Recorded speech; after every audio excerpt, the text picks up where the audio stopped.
Springfield is a city in Lane County, Oregon, located in the southern Willamette Valley. Springfield's unique geography offers a plethora of opportunities for outdoor activities. The Willamette and McKenzie rivers appeal to all nature enthusiasts. Anything from fishing, cycling, and of course, hunting. Who could forget some pretty famous characters that helped make Springfield what it is today? If it is hunting that you seek, well then, you might want to consider Curran's Custom Taxidermy, located at 39861 McKenzie Highway. Currans offers hunting of the bison persuasion. Started this in 2008. Instead of leasing the ground out for cattle, we decided to make a change and raise and run the buffalo. We also still have some cattle. We have longhorns and highlands, and we also have yaks. And we do hunts with the yaks and the buffalo. When you walk into the showroom, you are treated to a fancy of skill and dedication. This shop depicts some of the most amazing work that Curran and his team have crafted over the decades, including exotic animals from around the world.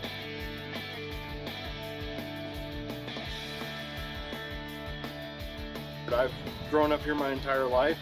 There's 640 acres here. It's been in my family since 1865. There's 2 different creeks on it. There's lots of timber areas that they can hide. You actually have to work for it. It's not going out and just shooting one in the open field. You definitely have to earn it. It's an adventure, yeah. Hunting on Curran's property is not just some quick point and shoot. Nope. These hunts are as real as they get. On this particular day, a group of 6 have made their way to Curran's Ranch for their first hunt of 2024.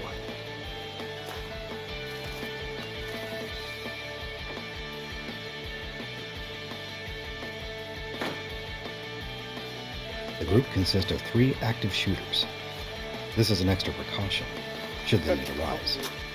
Some of the men are avid hunters and retired veterans.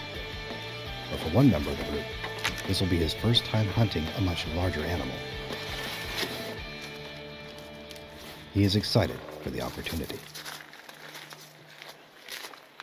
As a rule of thumb, feed zones for herbivores are often in the open and therefore almost always a good place to hunt, if you choose early morning or late afternoon. Power plant, the pulley that runs the water pump, decided to come off in the middle of the night there and I burnt the power plant off. The little diesel generator. Brandon Muniz is a professional hunting guide. He will ensure that all the proper precautions are taken in order to have a safe but successful hunt. So you're looking at their back up here, and their spine's actually way down here.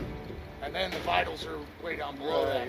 So where that elbow, the point of the elbow and the edge of the shag, right? Yep. That's right where their heart's at. Okay. Right there. As mentioned previously, hunts can take time, ranging between 1 hour to an 8-hour day. Just ask any experienced huntsman. If you want big game, then it will require patience. We can see them all, and we can identify which bull you want to take. There's 3 in the herd that are no shooters, absolutely. Okay. Don't cut their now those, and then, so we got to identify specifically which bull it is. And make sure that it's the right bull, and then we gotta wait for a clear shot because we got cows all over up there, and they're all. So we gotta. It might take some time to get a shot. Prior to any hunt, it is imperative that the lead active shooter demonstrate a show of marksmanship. The rifle needs to be capable of a clean, humane kill due to the bison's size and resilience. Ammunition choice also matters. Heavy caliber rounds are recommended for their stopping power. Travis has already taken the first practice shot. Let's see how well he does with the second recoil. Woo! Is there clear off the tree? His first shot, right underneath the bull. The second shot, big I flinched a little bit with that heavy.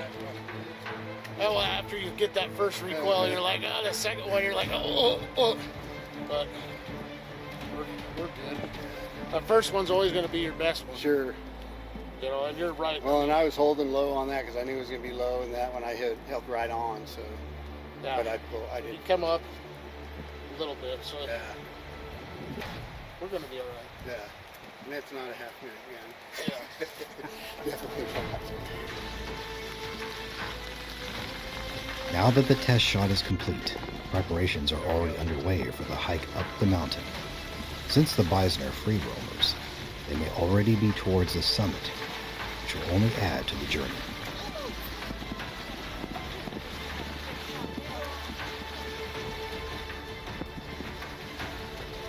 If you think having a guide is key, it is just as important to maintain equipment for a working ranch. Kenny Kazmierkowski oversees this operation daily. Kenny, tell me what you do here. What I do here is I keep all the equipment running. Become really good friends with Curran, the owner. And I take care of the four-wheelers and the trucks and the tractors and day-to-day operations, helping out where I can. Now live here and just take care of things on the side. Travis. Bison hunting requires specific strategies to ensure safety and success. Travis Robinson sheds light on this. For the first, most important thing is knowing the animal's anatomy. So shot placement, so we get a good clean kill. As far as the hunt, we're going to be looking for tracks, for fresh scat, for trails, whatnot, to find where the animals are at. And then once we spot one, if they're herded up, we got to pick the animal that we're going to shoot, and we have to, make sure we don't have animals behind it. We have to wait for a clean shot, and that may take some time. How long have you been hunting? Pretty much my whole life. Grew up hunting with my dad. Been hunting ever since. Is this the biggest thing you've ever hunted? This is the biggest thing I've ever hunted.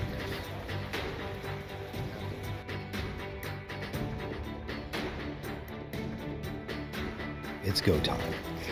The hunters have assembled with Brandon and Travis in the lead, Katie and Steve to follow. The anticipation of taking down a bison just intensified.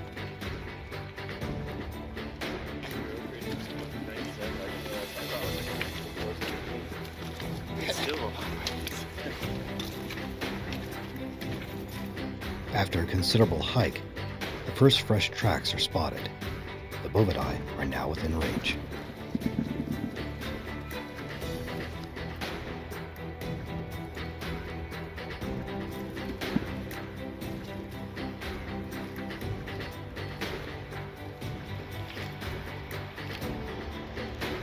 The bison have positioned themselves in a large clearing. It may look like a quick, easy shot, but that is not always the case while hunting. Travis will only be allowed to fire upon the specific bison to which Curran has designated for him. The larger bulls are studs, so they are impermissible for hunting. American bison like to live and travel in groups. For most of the year, herds are divided by sex, with females and calves in one herd and males in the other. When the breeding season begins in the summer, many males temporarily join the female herd and begin looking for a mate. Bison communicate by hearing and smell. The most important communication is done with pheromones and smells, especially during reproduction.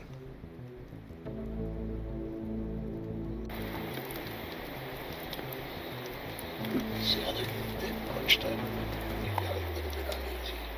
We just kind of just wait. Hit the wall and then wait.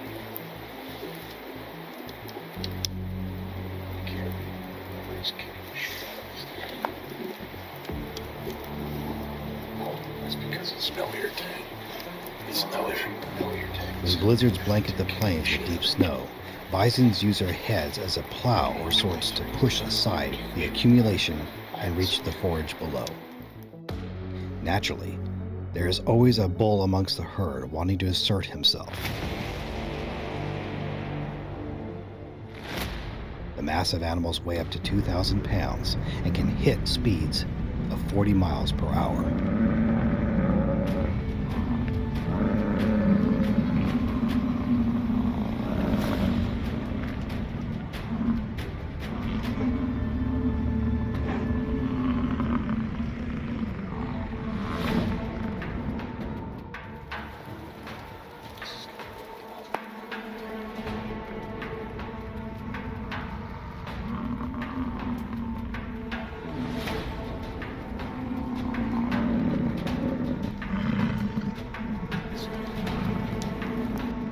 enough testosterone has been demonstrated, for the time being. As the saying goes, there are plenty of other, should we say, cows in the field.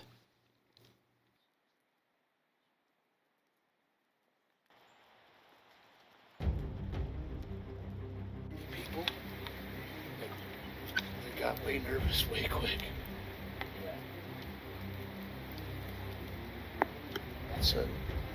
That's 17.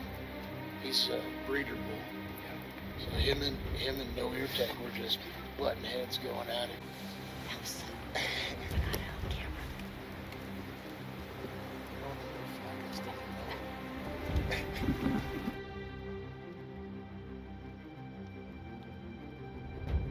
Hopefully, a couple will split off. Ideally, it's way easier to deal with a smaller group, sure. Unable to take the first shot, Brandon leads the team further north. It is now likely that the herd has pushed further into the thicker wooded tree lines.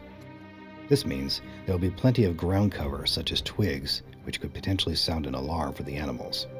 And if that doesn't do it, there's a good chance the crows will.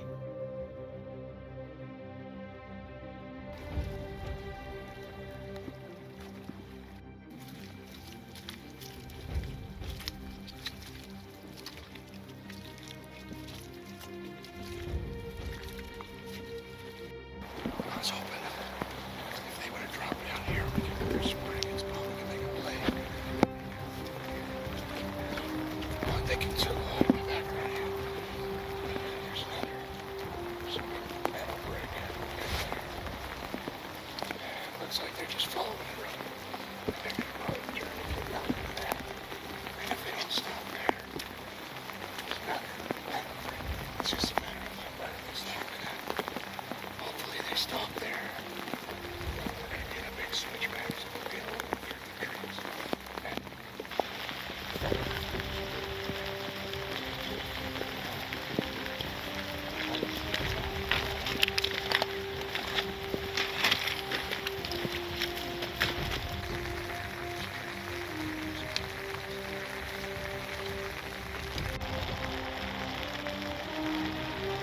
Some of the members of the herd don't seem to be too alarmed by the team's presence.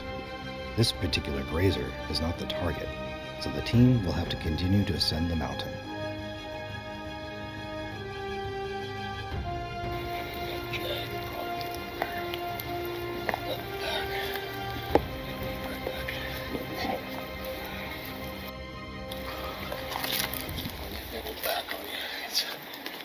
It's amazing how fast they move from one spot to the next. So, we didn't push them. They're gonna stop. Those wary cows will stop and look back. They're not gonna see us come out into that.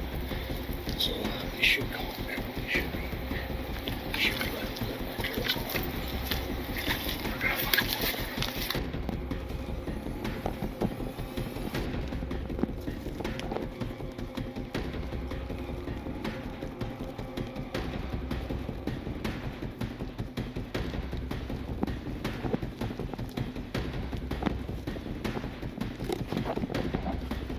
The tree lines have now become thicker with fog setting in. The visibility will become more challenging. On a personal note, this only adds to the excitement of the hunt.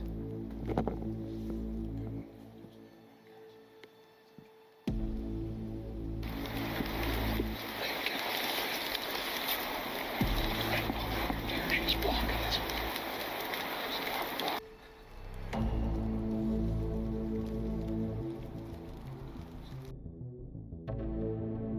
12:06 p.m. It has now been 4 hours into the hunt. For the team, the excitement level remains, but initiating that final shot has become rather challenging. As mentioned previously, it is exceedingly important for Travis to make a clean kill.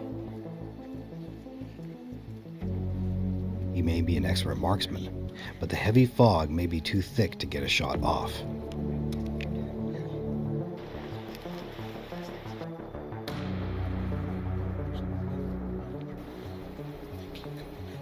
There's a big scrum. Brandon knows it is not a clear shot, so Travis withdraws. A murky mist has settled in towards the summit of the mountain. If the team wishes to bag a bison on this day, then the animals will need to make their way down the mountain and into a clearing. Luckily for Travis, this is precisely what the herd has done. For a lung shot, Travis will need to aim above and slightly behind the front elbow. It is recommended that you do not make a hit shot or a neck shot. Bison have thick skulls, and bullets have been known to hit the skull without penetrating. The neck is short and very thick, making it difficult to locate the spinal column.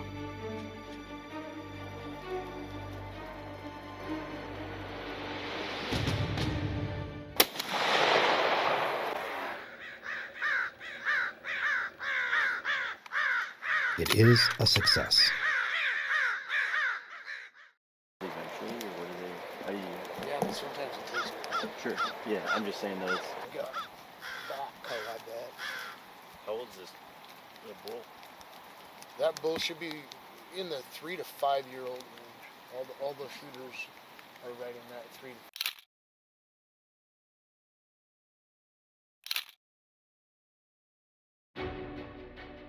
Travis has bagged his first bison. Oftentimes, hunters have been unable to bring the animal down effectively without getting off another round. Travis, on the other hand, managed a perfect death blow in just one shot. The shot was taken at 1:52 p.m., just under 6 hours. Look at this. Yeah, let's take that curly ball. Looking back, there was quite a bit of a wait for the shot angle while hunkered down in the brush, at least 48 minutes worth.